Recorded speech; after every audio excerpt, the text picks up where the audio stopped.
जय शिव शंकर। आप सभी को मार्गशीर्ष मास सोमवार की ढेरों शुभकामनाएं। आज हम सुनेंगे सोमवार व्रत कथा।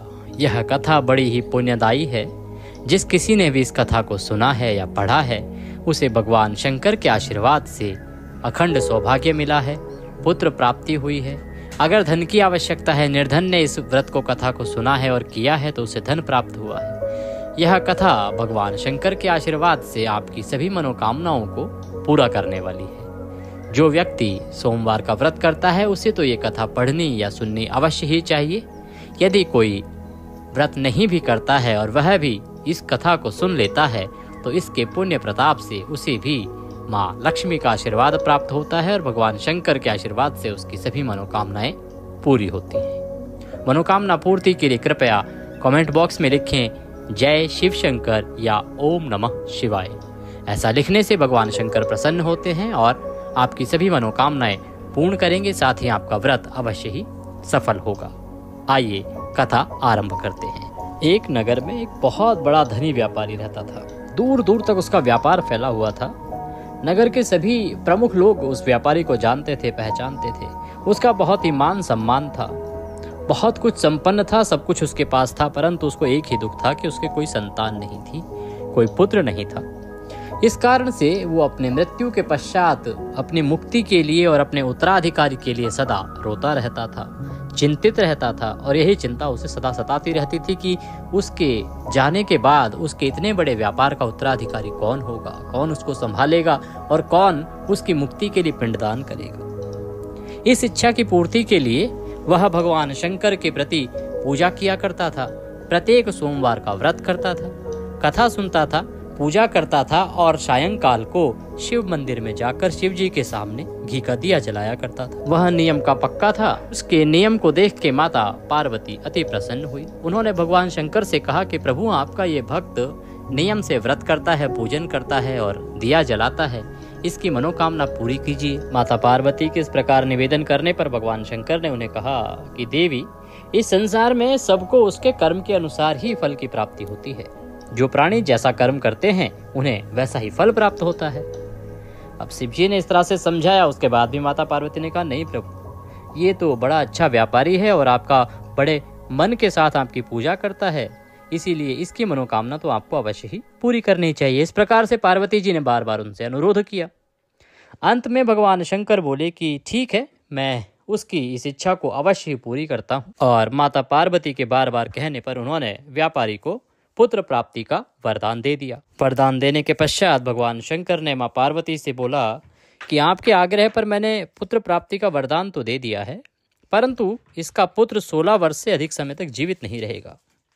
उसी रात भगवान शिव उस व्यापारी के स्वप्न में आते हैं और उसे पुत्र प्राप्ति का वरदान देते हैं और साथ ही ये भी बताते हैं कि आपके पुत्र की आयु 16 वर्ष की रहेगी। भगवान का यह वरदान सुनकर व्यापारी को खुशी तो हुई, लेकिन पुत्र की आयु अल्पायु की चिंता ने उस खुशी को नष्ट कर दिया। अब इस प्रकार से व्यापारी पहले की तरह ही सोमवार के दिन भगवान शिव का विधिवत व्रत करता, पूजन करता, दीपक जलाता। कुछ महीनों के बाद उसके घर में एक अति सुंदर बालक ने जन्म ले लिया और घर में खुशियां ही खुशियां भर गई। बहुत धूमधाम से पुत्र जन्म का समारोह मनाया गया, परंतु व्यापारी को पुत्र जन्म की अधिक खुशी नहीं हुई, क्योंकि उसे तो पता ही था कि उसके पुत्र की आयु बहुत अधिक कम है और वह शीघ्र ही उससे अलग हो जाएगा। जब पुत्र 12 वर्ष का हुआ तो व्यापारी ने उसे उसके मामा के साथ पढ़ने के लिए भेज दिया। बनारस भेज दिया कि इसको लेके जाओ और वहां इसकी शिक्षा दीक्षा कराओ। रास्ते में जहां भी मामा भांजे जाते, रास्ते में जहां वह विश्राम करते, वहीं पर खूब सारा दान पुण्य करते, यज्ञ करते, ब्राह्मणों को भोजन करवाते। इस प्रकार लंबी यात्रा के बाद मामा भांजे एक नगर में पहुंचे। उस नगर के राजा की कन्या का विवाह था, इसलिए पूरे नगर को अच्छे से सजाया गया था। निश्चित समय पर बारात आ गई, परंतु जो दूल्हे का पिता था वह बहुत चिंतित था, क्योंकि उसका जो बेटा था वो एक आंख से काना था और उसे यह चिंता थी कि जब राजा देखेगा कि उसका बेटा एक आंख से काना है तो राजा बारात को वापस लौटा देगा। इसी बीच उसकी नजर मामा भांजे पर पड़ी, तो उसने मामा से जाके बात की कि इस प्रकार से उसे उसके भांजे की मदद की आवश्यकता है और यदि आप ऐसा करेंगे तो हम आपको बहुत सारा धन दे देंगे कि आपका जो ये भांजा है ये दूल्हा बन के फेरे ले ले राजकुमारी के साथ और उसके बाद यह चला जाए, हम आपको बहुत सारा धन दे देंगे।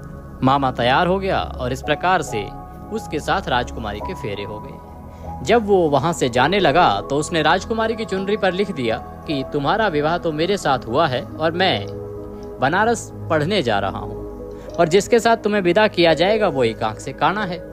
इस प्रकार लिख के वो वहां से मामा भांजे चले गए। जब राजकुमारी की विदाई का समय आया, राजकुमारी की नजर उस चुनरी पर पड़ी जिस पर कि वो सब लिखा हुआ था। उसने यह सब जान लिया और अपना सारा वृतांत अपने पिता जो राजा थे उनको कह सुनाया कि ये जो लड़का है इसके साथ मेरा विवाह नहीं हुआ है, जिसके साथ फेरे मैंने लिए हैं वो तो काशी जी पढ़ने गया है। उधर मामा भांजे काशी पहुंच गए। वहां पर उनका शिक्षा दीक्षा चलता रहा और यज्ञ पुण्य का कार्य भी चलता रहा। इसी प्रकार से 16 वर्ष व्यतीत हो गए। 16 वर्ष की आयु होने पर इसी प्रकार से उन्होंने यज्ञ किया और यज्ञ की समाप्ति पर ब्राह्मण को भोजन कराया, खूब अन्न वस्त्र दान आदि किया। रात को वह अपने शयन कक्ष में सो गया। शिवजी के वरदान के अनुसार शयन अवस्था में ही उसके प्राण पखेरु उड़ गए। सूर्योदय पर मामा मृत भांजे को देखकर रोने पीटने लगा। आसपास के लोग भी वहां पर एकत्रित हो गए और दुख प्रकट करने लगे। उसी समय प्रभु कृपा होती है कि माता पार्वती और भगवान शंकर वहां से निकल रहे थे। उसके मामा का जोर जोर से रोने का जो विलाप था वो उनको सुनाई दिया और उसने माता पार्वती को ध्यान अपनी ओर खींचा। माता पार्वती ने कहा कि भगवान ये कौन है जो इतना जोर से रो रहा है, इतना व्याकुल हो रहा है, इतना विलाप कर रहा है। माता पार्वती ने कहा कि भगवान मुझे इसके रोने के स्वर सहन नहीं हो रहे हैं, आप इस व्यक्ति के कष्ट को अवश्य दूर करें। भगवान शिव ने माता पार्वती के साथ अदृश्य रूप में समीप जाकर देखा तो भोलेनाथ माता पार्वती से बोले कि यह तो उसी व्यापारी का पुत्र है जिसे मैंने 16 वर्ष की आयु का वरदान दिया था। इसकी आयु अब पूरी हो गई है। माता पार्वती फिर भगवान शिव से अनुरोध करती हैं, निवेदन करती हैं कि प्रभु इस बालक को जीवन दान दीजिए, इसको जीवन दान देना ही पड़ेगा। माता पार्वती के आग्रह पर भगवान शिव ने उस लड़के को जीवित होने का वरदान दे दिया और कुछ ही पल में वह जीवित होकर उठ बैठा। शिक्षा समाप्त करके लड़का मामा के साथ अपने नगर की ओर चल दिया। दोनों चलते हुए उसी नगर में पहुंच गए जहां पर कि उस लड़के का राजकुमारी के साथ विवाह हुआ था। उस नगर में भी यज्ञ का आयोजन किया। यज्ञ का आयोजन के समय समीप से गुजरते हुए राजा ने उस लड़के को पहचान लिया। इस प्रकार यज्ञ के समाप्त होने पर राजा मामा और लड़के को महल में ले गया और कुछ दिन उन्हें महल में रखकर बहुत सा धन वस्त्र आदि देकर राजकुमारी के साथ विदा कर दिया। इस प्रकार से दोनों मामा भांजे खूब सारा धन लेके, दुल्हन लेके और अपने नगर को पहुंचे। वहां पर भूखे प्यासे रहकर व्यापारी और उसकी पत्नी अपने बेटे की प्रतीक्षा कर रहे थे। उन्हें पता था कि उनका बेटा 16 वर्ष की आयु में मृत्यु को प्राप्त हो जाएगा, इसीलिए उन्होंने एक प्रण कर रखा था, एक प्रतिज्ञा कर रखी थी कि यदि उन्हें अपने बेटे की मृत्यु का समाचार मिला तो वे दोनों भी प्राण त्याग देंगे। परंतु जैसे ही उन्हें समाचार मिला कि उनका बेटा बहू के साथ अपने शहर वापस लौट आया है तो वो बहुत प्रसन्न हुए और प्रसन्नता के साथ वो दोनों पति पत्नी अपने बेटे के स्वागत के लिए नगर के द्वार पर पहुंचे।